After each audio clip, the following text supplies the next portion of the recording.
Debat kusir. Kembali lagi bersama saya Irawan dalam Jejak Sejarah. Kali ini kita akan membahas tentang sejarah Datu Langku, yang dimana Datu Langku ini dari bagian-bagian Longmake ke selatan dan sebagainya memiliki memori yang kuat tentang sejarah Datu Langku dan bagaimana efeknya bagi kehidupan masyarakat Datu Langku. Sekarang ini kita sudah ditemani dengan narasumber kita, yaitu Zulaimi.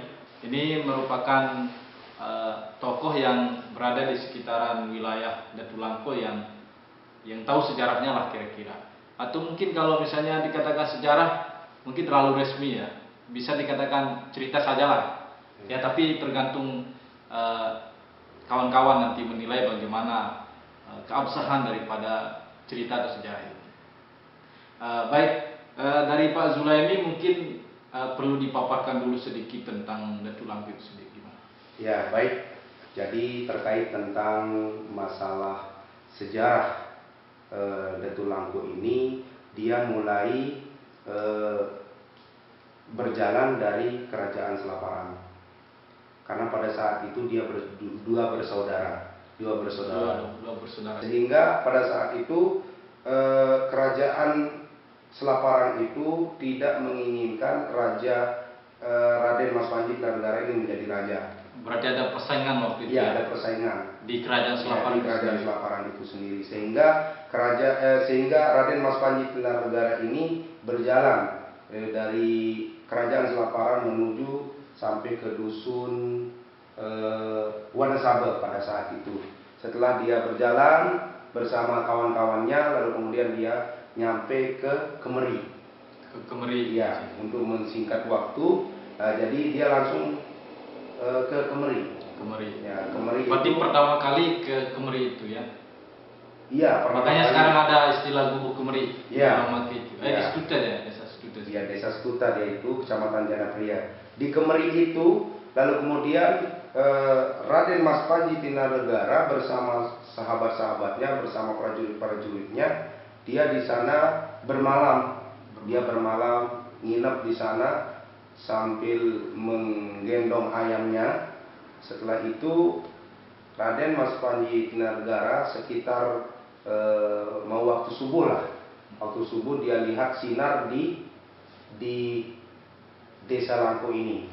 Dia lihat sinar, cahaya yang begitu terang, sehingga dia melihat ke barat selatan.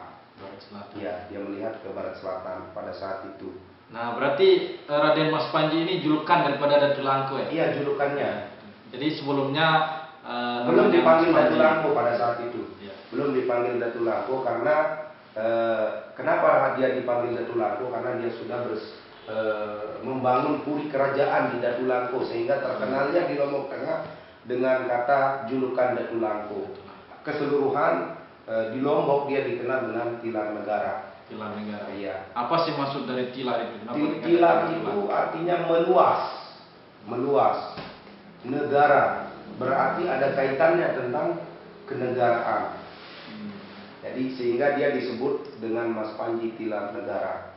Berarti sudah jelas ya, itu merupakan titisan dari Selaparang ini sendiri.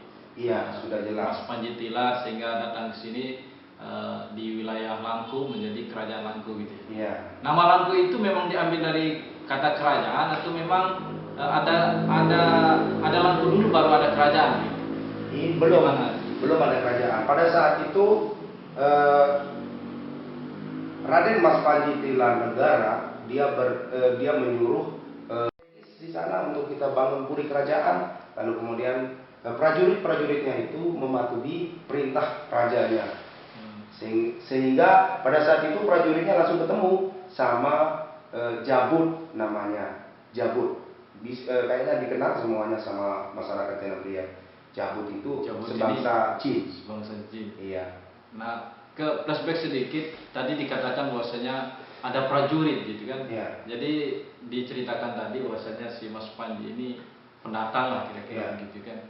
Itu prajuritnya dibawa langsung dari sana atau memang di sini dibentuk prajurit yang mengiringi Ada dia? yang dibentuk dari sini, ada yang dibentuk dari sana, dari Lombok Timur. Mengikuti. Dia mengikuti. Karena pada saat dia di Wanasaba, Raden Mas Panji Tinanegara, mertuanya juga raja. Gitu. Mertuanya juga. Jadi dia dinikahkan dengan seorang putri raja. Seorang putri raja, jadi istrinya namanya Dewi Sinta.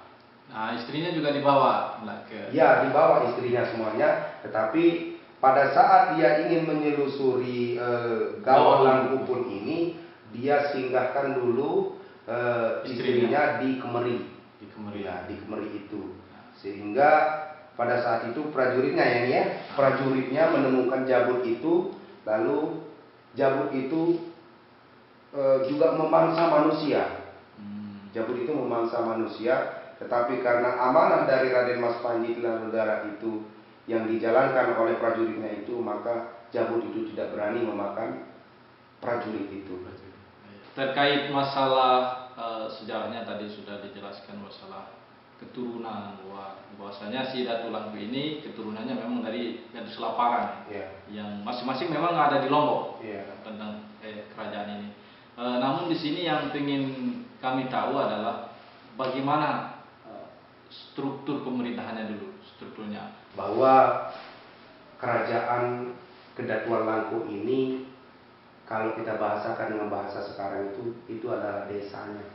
Desanya. Ya, kalau kecamatannya itu Kerajaan Kejangi. Oh, berarti skupnya kecil. Ya. Skupnya kecil. Skupnya kecil. Boleh tahu nggak ini kemana saja wilayahnya?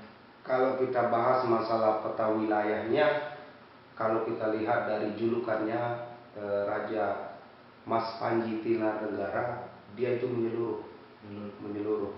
Karena kalau dari peta wilayah sampai sekarang kan keturunannya sampai di sana. Pertama ada saja keturunannya di setiap desa, di setiap dusun ya. Jadi di Mantang, di Kopang, di Bleke juga ada di Semoyang, di Semoyang. Nah, jadi sangat luas kemudian peta wilayah kekuasaannya, banyak sekali. Bahkan Kemiri, Tibusiso, Londar, Jongge, Batu Bele, Liwung itu ada sejarahnya saja. Ada sejarahnya gitu. Kenapa dia dikatakan Liwung? Kenapa dikatakan Siwi? Kenapa dikatakan Setuta? Kenapa dikatakan Kemeri? Kenapa dikatakan Tibusiso, Kemiri, Londar, Jongge, Batu Bele? Kenapa dikatakan itu ada sejarahnya? Tadi kan pada awal cerita yang diceritakan oleh Bapak tadi kan Kemeri tempat dia. Bisa dicontohkan nggak kenapa dikatakan Kemeri? Ya, karena kenapa dikatakan Kemeri? Karena berdasarkan kerajaan Datu Langku ini atau Mas Panji Tinanegara itu, dia dibenci sama bapaknya pada saat itu. Dibenci sama bapaknya karena dia sudah menyebabkan ibu tirinya meninggal dunia, sehingga dia kayak pelarian lah istilahnya. Sehingga dia nyampe ke Lombok Tengah di dusun Kemeri. Nah, sehingga dikatakan dijadikan dusun itu menjadi nama dusun Kemeri. Artinya itu bagian daripada situs. Iya, situs. Ya. Ada nama-nama gubuk yang masih ada. Ya, kayak Kemeri tadi, terus Londar dan sebagainya. Dari apa yang telah diceritakan tentang Datu Langku itu kan tentu punya bukti lah, atau bahasa sejarah itu artefak ya, peninggalan. Kira-kira ada nggak mungkin istananya atau makamnya ya, yang sebagai bukti bahwasanya memang betul ada keberadaannya daripada Datu Langku itu sendiri. Ya, baik. Jadi pertama gua Datu Langku itu berada di desa Langku, di sebelahnya Kokoh. Nah, itu sepeninggalannya. Tapi gua itu tidak sembarang orang yang bisa masuk. Tidak sembarang orang yang bisa masuk. Bahkan ada ceritanya namanya Papu Ketah namanya di sana yang sering masuk sebagai juru kunci ya, sudah ya. Sebagai juru kunci. Masih hidup? Sudah meninggal. Nah, jadi sekarang tidak ada tidak ada yang melanjutin. Tidak ada yang melanjutin. Jadi Papuketah itu bercerita sama kita di sana. Ternyata di dalam gua itu banyak rahasia negara. Rahasia jadi, bukan negara, iya. Rahasia sejak apa Datu Langku itu. Rahasia negara ada di sana. Contohnya, kok bisa dikatakan rahasia negara? Iya, contohnya karena di sana banyak data-data negara yang ada di sana. Itu yang diberitahu sama Papuketah itu. Oke.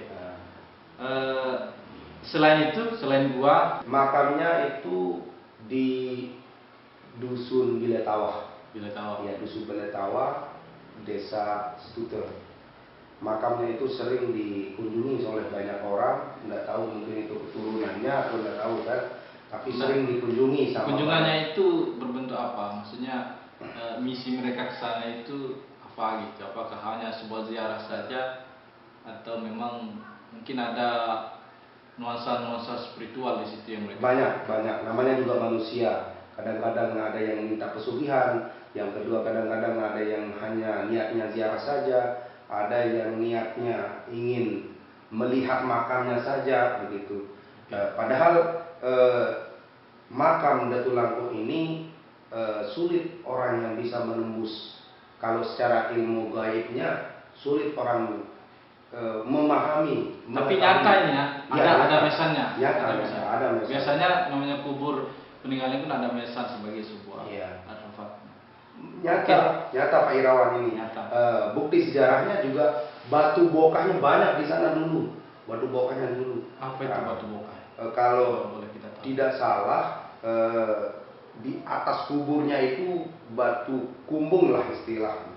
Masih di batu kumbung, batu gunung-gunung itu banyak dulu, tapi sekarang sudah mulai hilang. Banyak peninggalan-peninggalan terkait masalah keris, masalah bucinya, masalah mas-masannya itu di mana disimpan itu? Apa ada museumnya atau? Kalau tidak salah itu di daerah Semotok.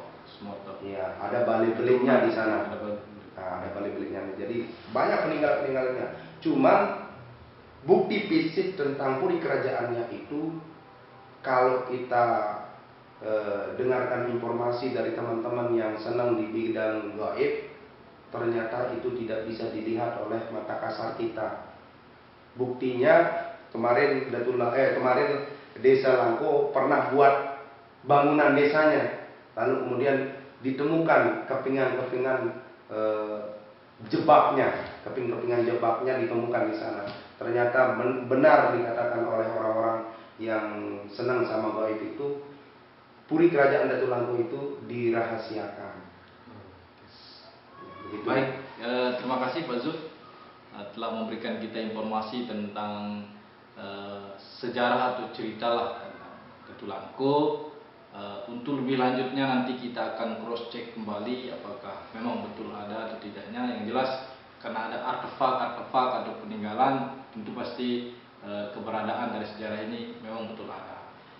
Itu saja dari saya, kurang lebihnya mohon maaf. Jangan lupa untuk mendukung channel ini, klik subscribe-nya di bawah ya. Itu saja kawan-kawan. Wabillahi taufiq wal hidayah. Wassalamualaikum warahmatullahi wabarakatuh.